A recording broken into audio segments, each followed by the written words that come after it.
Abraham mengambil pula seorang istri, namanya Ketura. Perempuan itu melahirkan baginya Zimran, Yoksan, Medan, Midian, Isibak, dan Suha.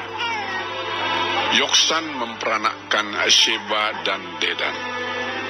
Keturunan Dedan ialah orang Asyur, orang Letus, dan orang Leum. Anak-anak Midian ialah Eva, Efer, Henok, Abida, dan Eldaah. Itulah semuanya keturunan Ketura. Abraham memberikan segala harta miliknya kepada Ishak, tetapi kepada anak-anaknya yang diperolehnya dari gundik-gundiknya, ia memberikan pemberian. Kemudian ia menyuruh mereka, masih pada waktu ia hidup, meninggalkan Ishak, anaknya, dan pergi ke sebelah timur, ke tanah timur. Abraham mencapai umur 175 tahun, lalu ia meninggal. Ia mati pada waktu telah putih rambutnya, tua dan suntuk umur, maka ia dikumpulkan kepada kaum leluhurnya. Dan anak-anaknya, Ishak dan Ismail, menguburkan dia dalam gua Makpela, di padang Efron bin Zohar, orang Het itu, padang yang letaknya di sebelah timur Mamre, yang telah dibeli Abraham dari Bani Het. Di sanalah terkubur Abraham dan Sarah istrinya. Setelah Abraham mati, Allah memberkati Ishak, anaknya itu, dan Ishak diam dekat sumur Lahai Roi. Inilah keturunan Ismail, anak Abraham yang telah dilahirkan baginya oleh Hagar, perempuan Mesir, hamba Sarah itu. Inilah nama anak-anak Ismail disebutkan menurut urutan lahirnya. Nebayot, anak sulung Ismail, selanjutnya Kedar, Adbeel, Mibsam, Misima, Duma, Masa, Hadad, Tema, Yetur, Nafis, dan Ketma. Itulah anak-anak Ismail, dan itulah nama-nama mereka menurut kampung mereka dan menurut perkemahan mereka, 12 orang raja, masing-masing dengan sukunya. Umur Ismail ialah 137 tahun. Sesudah itu ia meninggal.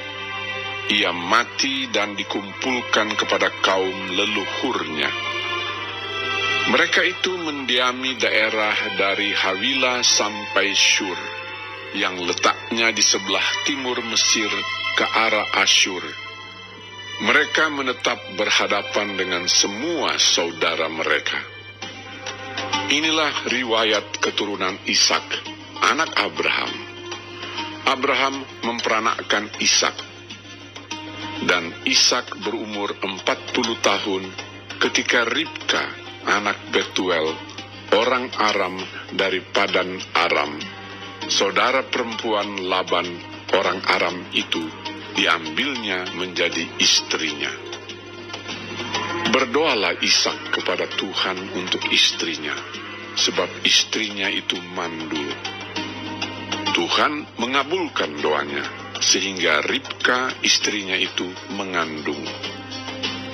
Tetapi anak-anaknya bertolak-tolakan di dalam rahimnya, dan ia berkata, "Jika demikian halnya, mengapa aku hidup?"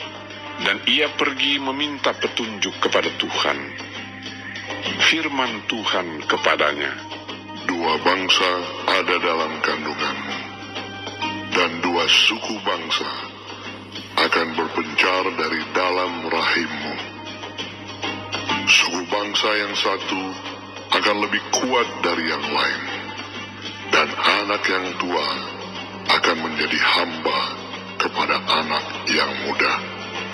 Setelah genap harinya untuk bersalin, memang anak kembar yang di dalam kandungannya. Keluarlah yang pertama, warnanya merah. Seluruh tubuhnya seperti jubah berbulu.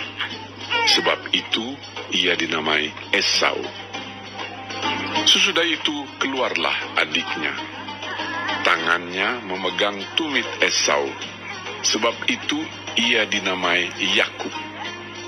Ishak berumur 60 tahun pada waktu mereka lahir. Lalu bertambah besarlah kedua anak itu. Esau menjadi seorang yang pandai berburu, seorang yang suka tinggal di padang. Tetapi Yakub adalah seorang yang tenang, yang suka tinggal di kemah. Ishak sayang kepada Esau, sebab ia suka makan daging buruan. Tetapi Ribka kasih kepada Yakub. Pada suatu kali, Yakub sedang memasak sesuatu, lalu datanglah Esau dengan lelah dari padang. Kata Esau kepada Yakub, Berikanlah kiranya aku menghirup sedikit dari yang merah-merah itu, karena aku lelah. itulah sebabnya namanya disebutkan Edom. Tetapi kata Yakub, Jualah dahulu kepadaku hak kesulunganmu. sahut Esau, Sebentar lagi aku akan mati. Apakah gunanya bagiku hak kesulungan itu? kata Yakub, Bersumpahlah dahulu kepadaku. maka bersumpahlah ia kepada Yakub, dan dijualnyalah hak kesulungannya kepadanya. Lalu Yakub memberikan roti dan masakan kacang merah itu kepada Esau. Ia makan dan minum, lalu berdiri dan pergi. Demikianlah Esau memandang ringan hak kesulungan itu.